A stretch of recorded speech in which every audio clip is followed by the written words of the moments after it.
Assalamu alaikum and a very good morning to one and all present here.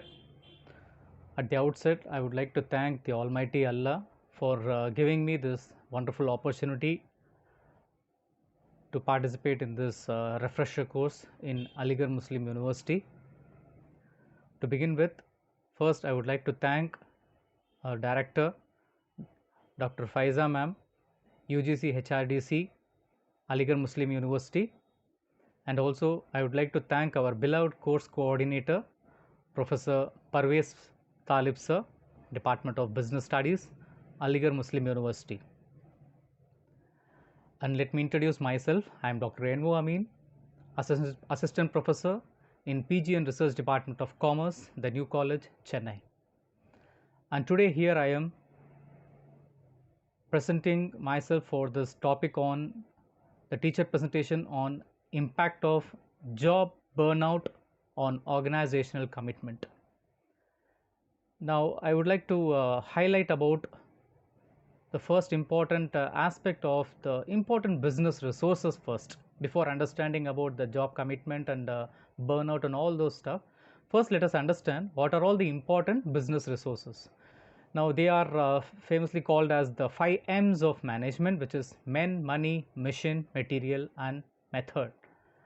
Now of all these 5 important M's, now which is the most important resources? Now we have to understand that all these resources are not available in plenty. They are available in scarce.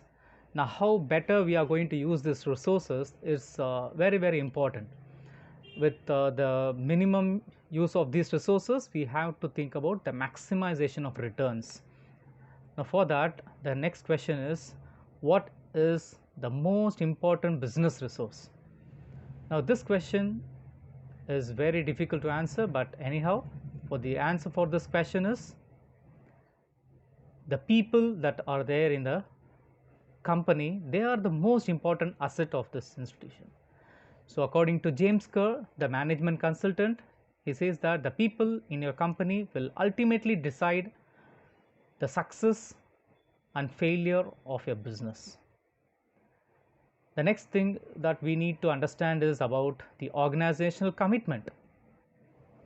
Now, according to Abraham Lincoln, I would like to quote, "Commitment is what transforms a promise into reality," unquote. And commitment is either you do it or you don't. There is no in between. Now, if you understand the organizational commitment, this is something which is psychological attachment which you have towards the organization. And the job satisfaction and organizational commitment are very closely related to each other. And this would rather help in making a clear understanding that the person doesn't want to leave this organization. Now, these are the 3 important organizational commitment. One is the affective commitment. The second one is continuance commitment. And the third one is normative commitment. Now, in case of the affective commitment, you would like to stay because you want to. Whereas in the continuance commitment, you want to stay because you need to, because you need the benefits. You need the kind of benefits that is being provided because you hold on to that job. And finally, the normative commitment, it is because you ought to, because you feel that the boss has invested a lot on you and that's why you want to continue. The next thing is about this, of course it's a humor. I think you can just see this. I noticed Murphy worked himself to death. When are you going to do to show that kind of a commitment?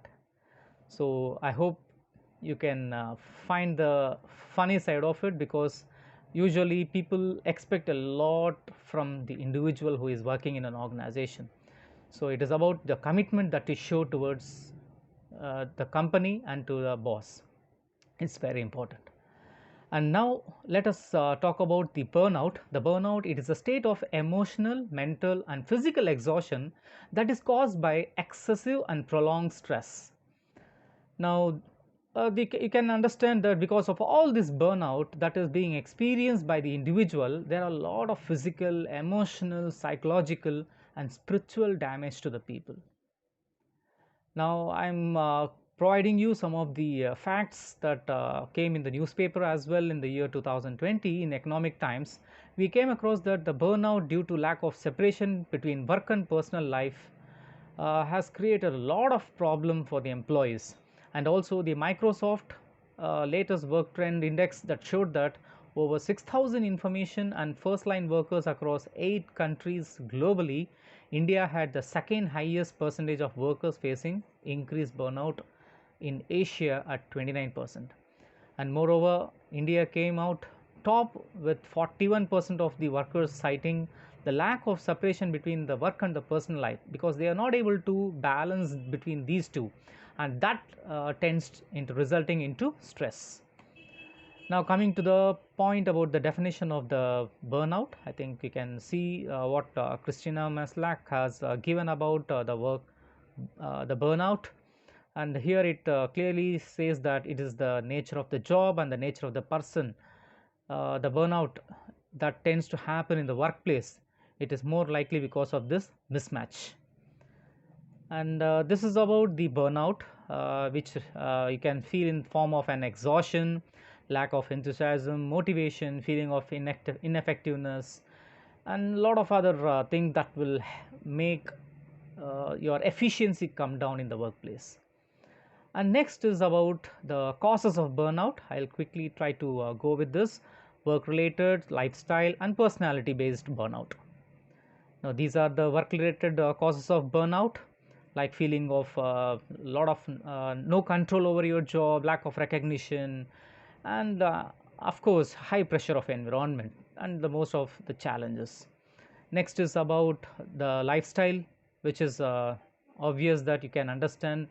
This is without the that is it is because of the lot of expectations and taking many responsibilities and not getting enough sleep, and all these things will tend into a lifestyle based burnout. And next is about the personality traits burnout.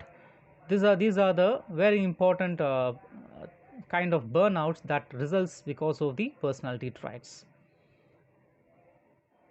I'll quickly the time is running up, so let me just give you some important prevention techniques. You got to assign realistic tasks, follow your passion, and encourage socializing, and try to get you need to provide rewards and acknowledgement and promotions. This will definitely prevent a lot of stress and burnout in the office, in the workplace.